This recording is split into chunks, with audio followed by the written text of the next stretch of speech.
SS news. నేను మీ శిరీష.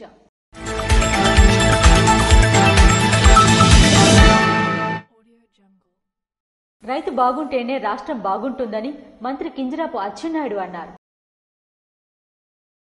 రైతు బాగుంటేనే రాష్ట్రం బాగుంటుందని నమ్మి రైతు శ్రేయస్సు ధ్యేయంగా ప్రభుత్వం అండగా నిలుస్తుందని రాష్ట్ర వ్యవసాయ శాఖ మంత్రి కింజరాపు అచ్చెన్నాయుడు అన్నారు.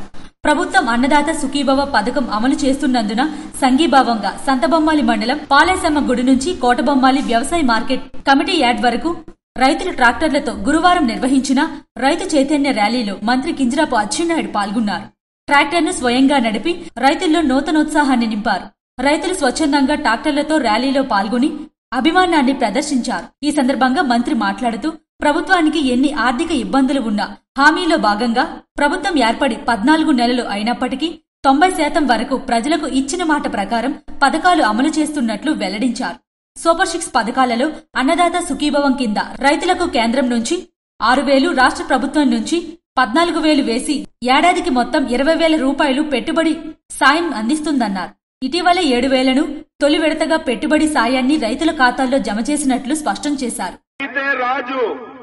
రైతు బాగుంటేనే ఈ దేశం బాగుంటుంది.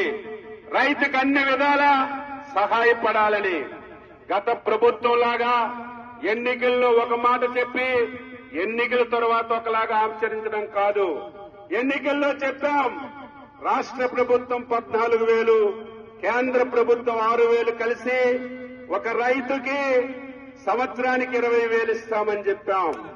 ఇచ్చిన మాట ప్రకారమే మొన్ననే 2వ తారీఖున మొదటి విడతగా 7,000 రూపాయలు రైతుల అకౌంట్లో డబ్బేసిన విషయం మీ అందరికీ తెలియజేస్తున్నాను. అదేవిధంగా రేపు ఆగస్టు 15వ తారీఖు, ఆగస్టు 15 కూడా ఇంకొక సూపర్ 6 అమలు చేస్తున్నాం. రేపు సాయంత్రం 3:30కి ముఖ్యమంత్రి ప్రారంభిస్తారు. మనం 4 గంటలకు ప్రారంభిస్తాం. రేపు 4 గంటల నుంచి ఈ రాష్ట్రంలో ఉన్నటువంటి మహిళలు 5 రకాల బస్సుల్లో రాష్ట్రంలో ఎక్కడికి వెళ్లినా సరే టిక్కెట్ కట్టకుండా తిరుక్కునే స్త్రీ శక్తి పథకం కింద ఉచిత ప్రయాణ కార్యక్రమాన్ని రేపు సాయంత్రం చంద్రబాబు నాయుడు గారి ఆధ్వర్యంలో విజయవాడలో ప్రారంభిస్తే మనందరం జిల్లాల్లో నియోజకవర్గాల్లో చేయవలసినటువంటి అవసరం ఉందని చెప్పి తెలియజేస్తున్నాను. మరో సూపర్ 6 పథకాల అమలులో భాగంగా ఎవరూ ఊహించని విధంగా తల్లికి వందనం పథకం కింద ప్రతి కుటుంబంలోనూ చదువుతున్న పిల్లలకు 15,000 రూపాయల చొప్పున ప్రతి ఒక్కరికి ఆర్థిక సాయం అందించామన్నారు. అన్నదాత సుఖీభవ కింద రైతులకు కేంద్రం నుంచి 6,000 రూపాయలు ఇవ్వగా రాష్ట్రం 14,000 కలిపి మొత్తం 20,000 పెట్టుబడి సాయం అందిస్తుందన్నారు.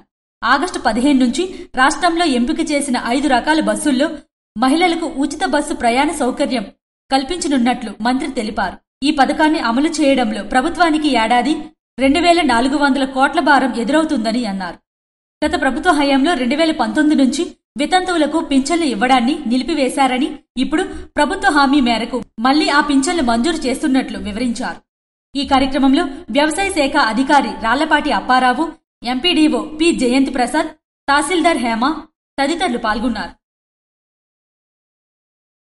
సంతబొమ్మలి ఎస్ఐ సింహాచలం మాదక ద్రవ్యాల వినియోగంపై విద్యార్థులకు అవగాహన కల్పించారు. మాదక ద్రవ్యాల వినియోగం, వాటి అనర్థాలపై సంతబొమ్మాలి ఎస్ఐ ఎం సింహాచలం విద్యార్థులకు అవగాహన కల్పించారు. మాదక ద్రవ్యాలు వినియోగించడం వల్ల సమాజంలో జరుగుతున్న పరిణామాలను వివరించారు. నేటి విద్యార్థులే రేపటి భావి భారత పౌరులని, ఇప్పటి నుంచే మాదక ద్రవ్యాల వినియోగంపై అవగాహన కల్పించుకోవాలని తెలిపారు. మాదక ద్రవ్యాలు వినియోగించడం వలన విద్యార్థులు తప్పుద్రోవ పడతారని, తద్వారా మీ భవిష్యత్తులను నాశనమవుతాయని, అందుకోసమే మా ఉన్నతాధికారుల ఆదేశాల మేరకు ప్రతి గ్రామాలలో మాదక ద్రవ్యాల వినియోగంపై అవగాహన కార్యక్రమాలు నిర్వహిస్తున్నామని, మాదక ద్రవ్యాల వినియోగం వలన నష్టాలు, అనర్థాలను విద్యార్థులు తమ తల్లిదండ్రులకు వివరించాలని సూచించారు. పీఎం పథకం ద్వారా ఆర్వో ప్లాంట్ మరియు కంప్యూటర్లను ఎమ్మెల్యే ఎంజీఆర్ ప్రారంభించారు. ప్రధానమంత్రి స్కూల్ ఫర్ రైజింగ్ ఇండియా పథకంలో ఎంపికైన ప్రతిష్టాత్మకంగా పాఠశాలలో ఒకటైన స్థానిక దువ్వార వీధి హైస్కూల్ నందు 6 లక్షల నిధులతో ఏర్పాటు చేసిన ఆర్వో వాటర్ ప్లాంట్ మరియు ఆధునిక కంప్యూటర్లను పాతపట్నం నియోజకవర్గ శాసనసభ్యులు మామిడి గోవిందరావు ప్రారంభించారు. ఈ సందర్భంగా ఆయన మాట్లాడుతూ పిల్లలకు పరిశుభ్రమైన తాగునీరు, ఆధ్యాత్మిక సాంకేతిక పరిజ్ఞానం అందుబాటులో ఉండడం వారి ఆరోగ్యానికి, భవిష్యత్తు, విద్యా ప్రగతికి అత్యంత ముఖ్యమైందని అన్నారు. పీఎం శ్రీ పథకం ద్వారా పాఠశాలలో మోడల్ స్కూల్గా మారి ఇతర పాఠశాలలకు ఆదర్శంగా నిలుస్తాయని కొనియాడారు. ప్రధానమంత్రి శ్రీ పథకం పరిధిలో ఈ పాఠశాలలకి డిజిటల్ సదుపాయాలు, గ్రీన్ స్కూల్ ఫీచర్లు, ఆధునిక లైబ్రరీ, స్మార్ట్ క్లాసులు వంటి సదుపాయాలు దశలవారీగా అందించబడునని వివరించారు. ఈ కార్యక్రమంలో స్థానిక ఎన్డీఏ కూటమి నాయకులు, ఉపాధ్యాయులు, విద్యార్థులు, కార్యకర్తలు పాల్గొన్నారు. జిల్లా వజ్రోత్సవాల వేడుకల్లో భాగంగా స్వర్ణ శ్రీకాకుళం ఫెయిర్ ఎగ్జిబిషన్ బుధవారం సాయంత్రం సందడిగా ప్రారంభమయ్యాయి. జిల్లా వజ్రోత్సవాల వేడుకల్లో భాగంగా స్వర్ణ శ్రీకాకుళం ఫెయిర్ ఎగ్జిబిషన్ బుధవారం సాయంత్రం సందడిగా ప్రారంభమైంది. ఈ కార్యక్రమానికి joint collector Farman Ahmed Khan, assistant collector Donaka Prithviraj Kumar ముఖ్య అతిథులుగా హాజరై స్టాళ్లను ప్రారంభించారు. కోడి రామ్మూర్తి స్టేడియం ప్రాంగణంలో ఏర్పాటు చేసిన ఈ ఎగ్జిబిషన్లో శ్రీకాకుళం జిల్లా సాంప్రదాయ హస్తకళలు, స్థానిక కళాకారుల కృషిని ప్రతిబింబించే ప్రత్యేక స్టాళ్లు, ఆధునిక పరిశ్రమలు, వ్యవసాయ పరికరాలు, పర్యాటక ప్రదర్శనలు, విద్యా విభాగం ప్రాజెక్టులు, సాంస్కృతిక విభాగం ఆవిష్కరణలు ఆకట్టుకున్నాయి. జిల్లాలోని సొంత ఉత్పత్తులు, హస్తకళ వస్తువులు, స్థానిక ఆహార పదార్థాల స్టాళ్లు సందర్శకులను రుచులతో, రంగులతో ఆకట్టుకున్నాయి. ఈ సందర్భంగా జాయింట్ కలెక్టర్ ఫర్మాన్ అహ్మద్ ఖాన్ మాట్లాడుతూ ఈ ఎగ్జిబిషన్ జిల్లాలోని ప్రతిభ, వైభవం, సంప్రదాయాలను ఒకే వేదికపై ప్రదర్శిస్తుందని, యువత, యువకులు, వ్యాపారవేత్తలు, కళాకారులు అందరూ దీనిని సద్వినియోగం చేసుకోవాలని అన్నారు.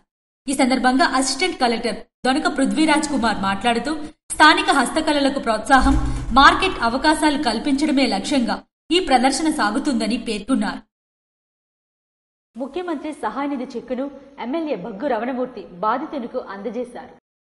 సారవకోట మండలం అలుదు గ్రామానికి చెందిన లక్కోజు రామారావుకి అనారోగ్యం కారణంగా గురువారం కత్తిరివానిపేట క్యాంపు కార్యాలయంలో వైద్య ఖర్చుల కోసం 41,136 రూపాయల ముఖ్యమంత్రి సహాయనిధి నుంచి మంజూరు చేసిన చెక్కులను ఎమ్మెల్యే బగ్గు రమణమూర్తి అందజేశారు.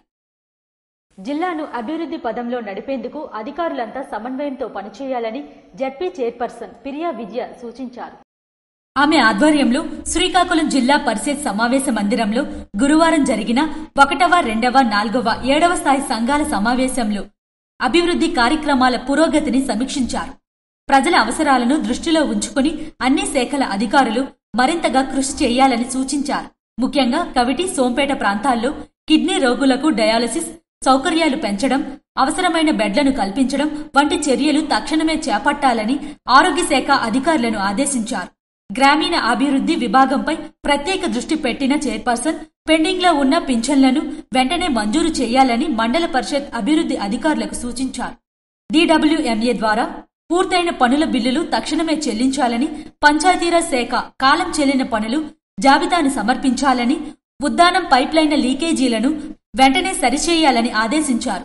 విద్యుత్ సరఫరా సమస్యపై స్పందించిన ఆమె లో వోల్టేజ్ సమస్యలను పరిష్కరించి గ్రామాలకి నిరంతర విద్యుత్ అందించాలంటూ ఏపీ EPDCL అధికారులకు ఆదేశాలు జారీ చేశారు. ఈ సమావేశంలో జిల్లా అధికారులు, జడ్పీ సభ్యులు, ప్రజాప్రతినిధులు తదితరులు పాల్గొన్నారు. MGNR EGS అధికారులతో ఎమ్మెల్యే మామిడి గోవిందరావు వారి కార్యాలయంలో సమావేశం నిర్వహించారు. పాతపట్నం నియోజకవర్గం శాసనసభ్యులు మామిడి గోవిందరావు వారి కార్యాలయంలో MGNR EGS అధికారుల సిబ్బందితో సమావేశం నిర్వహించారు. ఈ సమావేశంలో ఆయన మాట్లాడుతూ ఉపాధి హామీ పథకం ద్వారా అభివృద్ధి పనులు చేసి బిల్లులు రాక ఇబ్బందులు పడుతున్న వారికి పాత బిల్లులు చెల్లించి ఆదుకునేందుకు నిర్ణయం తీసుకున్న మంచి ప్రభుత్వం కూటమి ప్రభుత్వమని అన్నారు.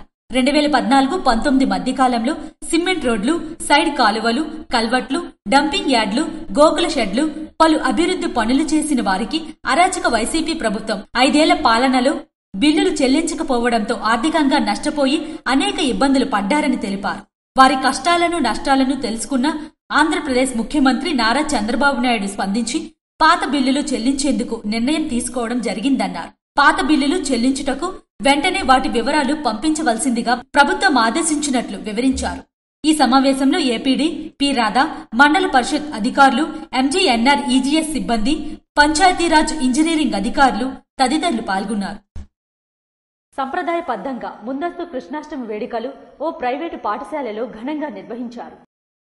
కవిటి నగరంలోని Sri Kalyani English medium school ఆవరణలో ముందస్తు కృష్ణాష్టమి వేడుకలు ఘనంగా నిర్వహించారు. ముందుగా కరస్పాండెంట్ రాజేష్ కృష్ణుని విగ్రహం వద్ద జ్యోతి ప్రచురణ చేసి వేడుకలు ప్రారంభించారు. అనంతరం సత్యభామ కృష్ణుడు వేషధారణలో అంతమంది డాన్సులు చేస్తూ ఉట్టుకొట్టే సాంప్రదాయాన్ని చేశారు. అనంతరం కృష్ణులు ఉట్టు కొడుతుండగా సత్యభామలు వారిపై పసుపు నీళ్లు జల్లారు. పురాతనం నుంచి వస్తున్న హిందూ సాంప్రదాయాన్ని కొనసాగిస్తూ ముందస్తు కృష్ణాష్టమి వేడుకలు కళ్యాణి పాఠశాలలో నిర్వహించారు. ఈ కార్యక్రమంలో ప్రిన్సిపల్ బిందుమాధవి, ఏవో రాణి, ఉపాధ్యాయులు సంతోష్, అమూల్య, శ్రీదేవి, శ్రావణి, సంధ్యతో పాటు ఇతర ఉపాధ్యాయులు పాల్గొన్నారు. ఇవి ఈనాటి వార్తలు. మరిన్ని వార్తలతో మళ్లీ కలుద్దాం. చూస్తూనే ఉండండి SS న్యూస్.